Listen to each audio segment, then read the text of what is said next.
Well, I have an experiment today. Uh, this will be so this is a 1940, they call it a Swedish Army trench coat.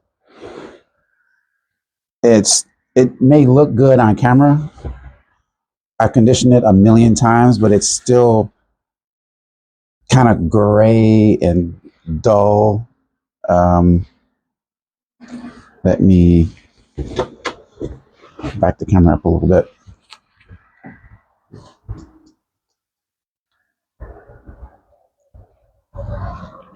It looks like there's a shine to it, but up close, it's pretty.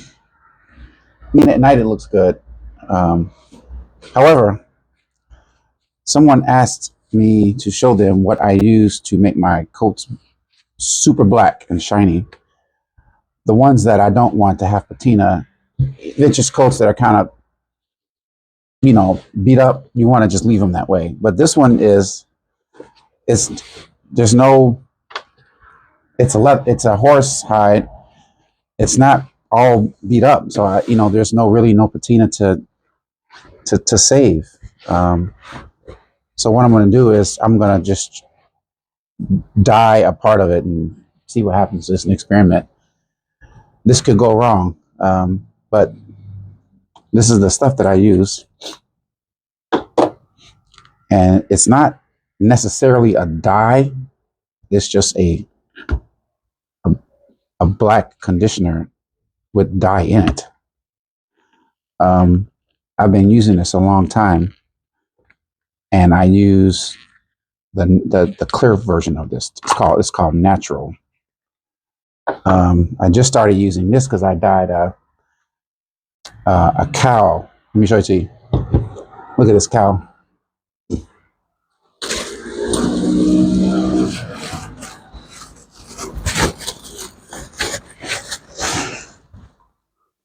Super black. And again, I didn't cover up any patina. It was just gray and dull. So I'm going to try to get this to look like that.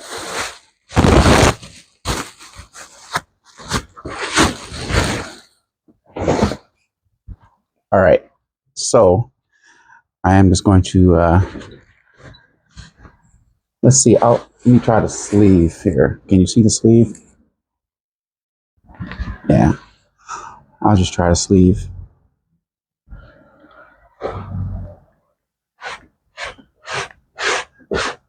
So when I used this before, all I did was just dab a small bit on. Really can't see a change on this.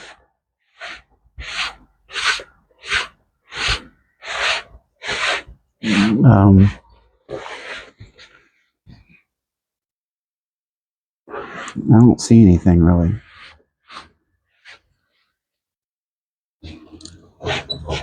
So this may not work on this particular jacket. It may dye it black, but to me it still looks a little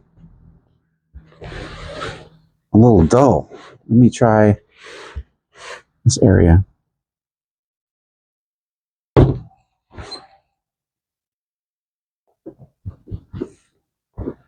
Kind of see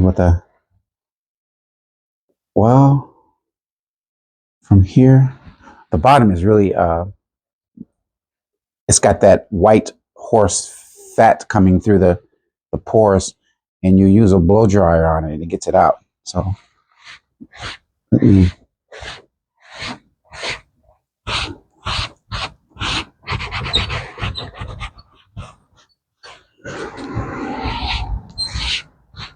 oh, this looks a little better.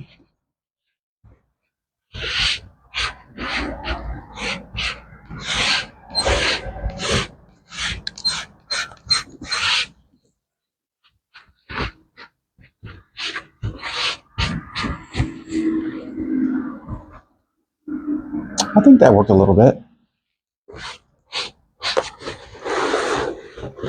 Let me try the bottom where I've always had a problem getting.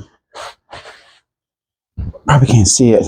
Oh yeah, you can see it from here. It's see that gray from here down. It's really gray, and I could never really get that out, even with a blow dryer.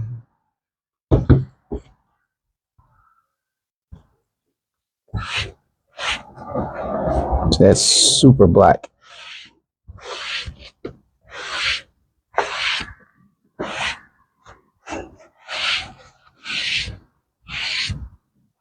Oh yeah, that's a big difference. So yeah, I think this was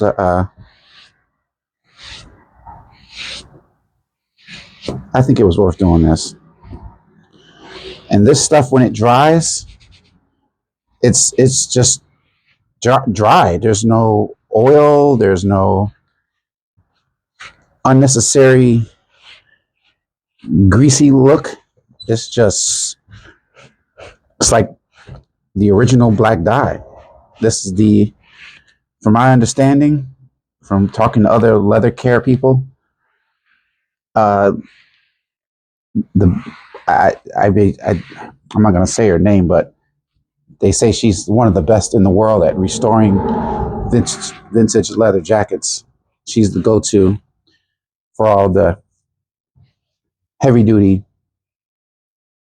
vintage buco restore person. She says this is the best that she's ever used. So um, I think that worked. Let me see if I can get a side by side. Oh well, you could hard to see on film, but you can see there's a slight difference. Let me try the bottom here again.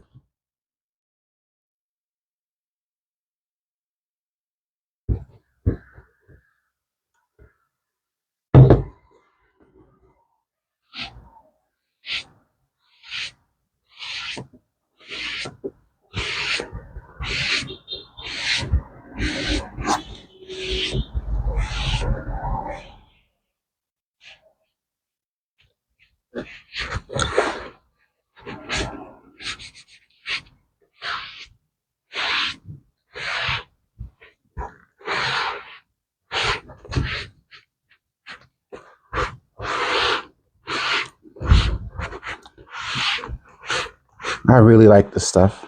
It's and not just for black. They have this in brown and a natural also clear. Um,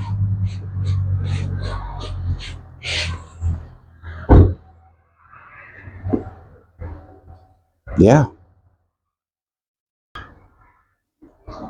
Okay, had a little interruption there. Hope I could stitch this video together. All right, let's see. Looks it looks good. I mean, one thing is for sure, you can get rid of that black,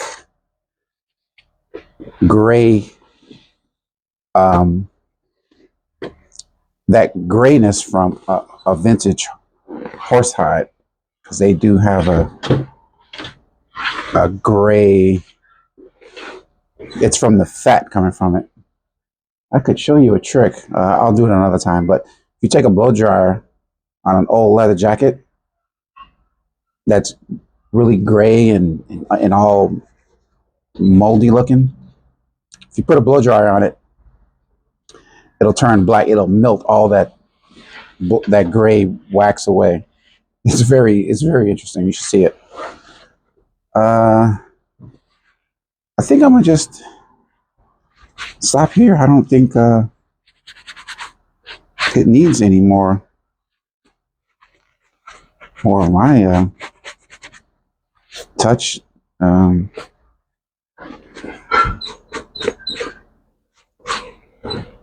don't know. Well, That's the magic. Just black shit turned super shiny, and there's no oil or anything. But yeah, it's Canadian. I don't know. But yeah, there's that. Thank you.